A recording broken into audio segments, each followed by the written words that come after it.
నిన్న ఎల్లారెడ్డి నియోజకవర్గంలో సర్పంచ్ ఎన్నికలు ముగిసిన తర్వాత అక్కడ ఉన్న వాతావరణంలో మరి తీవ్రమైన పోటీ జరిగింది. పోటీ జరిగిన తర్వాత ఒక అభ్యర్థి గెలిచాడు. మా అభ్యర్థి బాలరాజు గారు స్వల్ప తేడాతో ఓడిపోవడం జరిగింది.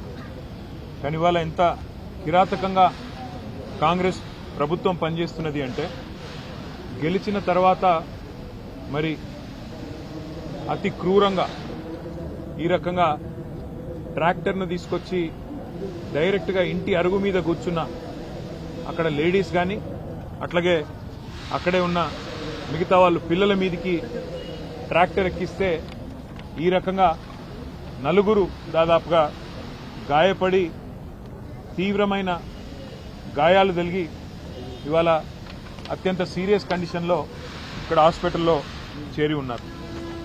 ఇక్కడ భారతి గారు ఇక్కడ చేరి ఉంటే ఇంకొక అమ్మాయి బాలామణి గారు మరి అమీర్పేటలో ఇంకొక హాస్పిటల్లో చేరి ఉన్నారు. ఈ సంఘటన జరిగిన వెంటనే నేను కామారెడ్డి ఎస్పీ గారికి ఫోన్ చేశాను. ఇంత క్రూరమైన సంఘటన డైరెక్ట్గా ట్రాక్టర్ ఎక్కించి మరి మనుషుల ప్రాణాలు తీసే మనుషులను మర్డర్ చేసే ప్రయత్నం జరిగితే మీరేం చేస్తున్నారు ఇంకా కేసు బుక్ చేయకుండా అంటే కామారెడ్డి ఎస్పీ గారు చాలా తాపీగా చెప్పినారు. చేస్తున్నాము చూస్తున్నాము. ఒక చిన్న పిల్లోడు ఆ అబ్బాయిది కూడా 5 ఏళ్ల పిల్లోడిది కూడా కాలు ఇరిగిపోయింది ఈ యాక్సిడెంట్లో. ఈ రకంగా సంఘటన జరిగిన తర్వాత కూడా ఒక కోల్డ్ బ్లడెడ్ అటెంప్ట్ మర్డర్ జరిగిన తర్వాత కూడా ఇంత క్రూరమైన కార్యక్రమం కాంగ్రెస్ పార్టీ నాయకులు చేసిన తర్వాత కూడా ఇవాళ ఇక్కడున్న ప్రభుత్వము ఇక్కడున్న పోలీసులు నిజంగా కూడా వారు వ్యవహరిస్తున్న తీరు అత్యంత దారుణం, అత్యంత అమానవీయం. నేను పోలీసు వాళ్ళకు గుర్తు చేస్తా ఉన్నా, ముఖ్యంగా డీజీపీ గారికి అదేవిధంగా సీనియర్ అధికారులుగా ఉండే ఐపీఎస్ అధికారులకు నేను గుర్తు చేస్తా ఉన్నా. అట్లాగే పోలీసు అధికారులు కింది స్థాయిలో ఉండేవాళ్ళు వాళ్ళకు కూడా నేను గుర్తు చేస్తా ఉన్నా. మీకు జీతం ఇస్తున్నది, మీకు జీతాలు ఇస్తున్నది ప్రజల సొమ్ముతో తప్ప కాంగ్రెస్ పార్టీ సొమ్మో రేవంత్ రెడ్డి ఇంట్లో సొత్తో మీకు జీతం ఇవ్వట్లేదు. ప్రజలు ఇచ్చే పైసలతోనే మీకు జీతాలు ఇస్తున్నది ప్రభుత్వం. కానీ ఈరోజు అదే ప్రజల ప్రాణాలు పోతుంటే, అదే ప్రజల ప్రాణాలు తీసే ప్రయత్నం కొంతమంది గూండాలు రౌడీలు చేస్తుంటే మీరు ఈ రకంగా చేష్టలుడిగి చేతగాని వాళ్ళలాగా చూస్తూ ఉంటే ఇది పద్ధతి కాదు. ఇక మేము కూడా మీరు ఈ రకంగానే నిశ్చేష్టులుగా చూస్తుంటే ఏ యాక్షన్ కూడా తీసుకోకుండా ఇట్లనే గమ్మున ఉంటే మరి మేము కూడా తిరగబడే రోజు వస్తుంది. రాష్ట్రం మొత్తంలో కూడా శాంతి భద్రతల సమస్య వస్తుంది. గుర్తుపెట్టుకోండి. ఇప్పుడు భారతి గారు ఇప్పుడు నిజంగా కూడా చాలా సీరియస్ కండిషన్లో ఉన్నారు. దాదాపుగా మొత్తం ఆమె పెల్విస్ బోన్స్ కానీ మొత్తంగా యూరినరీ బ్లాడర్ కానీ మొత్తం పంక్చర్ అయిపోయిన పరిస్థితి, చాలా క్రిటికల్ గా ఉన్నారని చెప్పి డాక్టర్లు కూడా చెప్తా ఉన్నారు. సర్జరీలు 1 కాదు 3 సర్జరీలు చేయాల్సి ఉంది. దాదాపు 3 వారాలు ఇక్కడే ఉండాల్సిన పరిస్థితి ఉన్నది. కాబట్టి ఖచ్చితంగా నేను ప్రభుత్వాన్ని డిమాండ్ చేస్తా ఉన్నా, మీరు వెంటనే స్పందించి ఏ కాంగ్రెస్ కార్యకర్తలైతే కిరాతకమైన ఈ పనికి ఒడిగట్టినరో వారిని అటెంప్ట్ మర్డర్ కింద ఒక్కరినే కాదు 4-5 కలిసి చేసినారు. ఇది చేసిన వాడు ఒకడు, చేపించిన వాడు 4-5 ఉన్నారు. అందరినీ అటెంప్ట్ మర్డర్ కింద బుక్ చేయాలి, ఖచ్చితంగా కఠినంగా శిక్షించాలని డిమాండ్ చేస్తా ఉన్నాం. రెండవది, ఆ కుటుంబం ఇవాళ నష్టపోయి మొత్తం పిల్లా పాపతో సహా ఇవాళ హాస్పిటల్ ముందు దాదాపు 1 నెల రోజులు ఇక్కడ ఉండే పరిస్థితున్నది.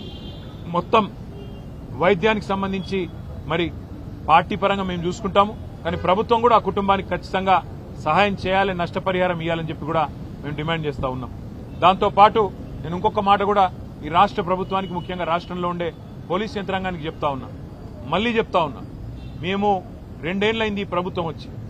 మొన్న నల్లగొండ జిల్లాలో ఏ రకంగా దుర్మార్గంగా ఈ ప్రభుత్వం, ఈ పార్టీ కాంగ్రెస్ పార్టీ వ్యవహారం చేసిందో, మా మల్లయ్య యాదవ్ గారిని అక్కడ మర్డర్ చేసి మొదటి విడత పోలింగ్ కంటే ముందే మర్డర్ చేయడం జరిగింది.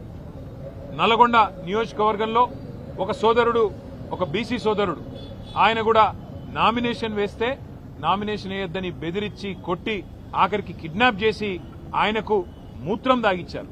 అయినా కూడా ఇంతవరకు కేసు పెట్టలేదు అక్కడ ఉండే పోలీస్ యంత్రాంగం. ఈ రకమైన అరాచకాలు ఏవైతే ఇవాళ రాష్ట్ర వ్యాప్తంగా జరుగుతున్నాయో, ఇటు కామారెడ్డి జిల్లా ఎల్లారెడ్డిలో గాని, అక్కడ సూర్యాపేట జిల్లాలో గాని, నల్లగొండ జిల్లాలో గాని, ఇవన్నీ కూడా గుర్తుపెట్టుకుంటున్నాము. ఇవన్నీ కూడా ప్రజలు కూడా గమనిస్తా ఉన్నారు. పోలీస్ యంత్రాంగాన్ని నేను మళ్లీ కోరుతున్నా, ఇప్పటికైనా స్పందించండి, మీ డ్యూటీ చేయండి. ఒకవేళ మీరు చేయని పక్షంలో మరి మేమే డ్యూటీ చేయాల్సి వస్తుంది. తప్పకుండా శాంతి భద్రతల సమస్య వస్తుంది. దాడికి ప్రతి దాడే సమాధానం అనుకుంటే మేము కూడా తెగబడాల్సి వస్తుంది. తిరగబడ్డప్పుడు మరి మీకే ఇబ్బంది అవుతుంది, గుర్తుపెట్టుకోమని చెప్పి కూడా కోరుతూ, రాష్ట్ర ప్రభుత్వాన్ని మళ్ళొక్కసారి నేను చెప్తా ఉన్నా, మరి రేపు మళ్లీ ఇంకో దశ ఎన్నికలున్నాయి. ఈ రకంగా ఆవేశాలకు లోనయ్యే విధంగా మీ కార్యకర్తలను మీరేదైతే రెచ్చగొడుతున్నారో ముఖ్యమంత్రి గారు మీ భాషతో ఇష్టం వచ్చినట్టు మాట్లాడుతూ, నోటికొచ్చిన దూషణలు మాట్లాడుతూ, ఇది మంచిది కాదు ప్రజాస్వామ్యంలో.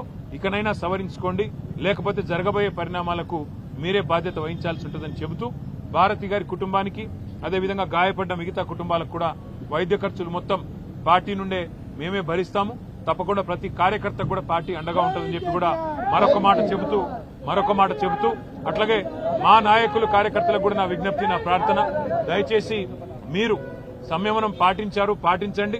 కానీ సందర్భం వచ్చినప్పుడు అవసరమైతే అందరికంటే ముందుండి మేమే ఉండి అవసరమైతే డీజీపీ ఆఫీస్ ముట్టడికి కూడా పిలుపునిస్తాం. అవసరమైతే ప్రతి ఎస్పీ కార్యాలయం ముట్టడికి కూడా పిలుపునిస్తాం. వదిలిపెట్టం. దయచేసి ఎవరు ధైర్యం సడలకుండా ఉండాలని చెప్పి కూడా కోరుతూ, వారికి అండగా నిలబడ్డ మా కార్యకర్తలు, మా నాయకులందరికీ కూడా ధన్యవాదాలు తెలియజేస్తూ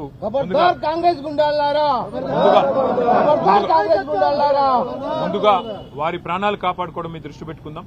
ఆ తర్వాత మిగతా కార్యక్రమాలు చేద్దాం. తప్పకుండా ఎస్పీ గారితో, డీజీపీ గారితో అందరితో కూడా పార్టీ డెలిగేషన్ పోయి మాట్లాడుతుంది. ఒక్కరు కూడా ఇందులో మిగలకుండా ఎవరెవరైతే దాడి చేసినారో అందరూ అరెస్ట్ అయ్యేదాకా, అందరికి శిక్ష పడేదాకా వదిలిపెట్టం, న్యాయ పోరాటం కూడా చేస్తామని చెప్పి కూడా తెలియజేస్తూ మీకు ధన్యవాదాలు.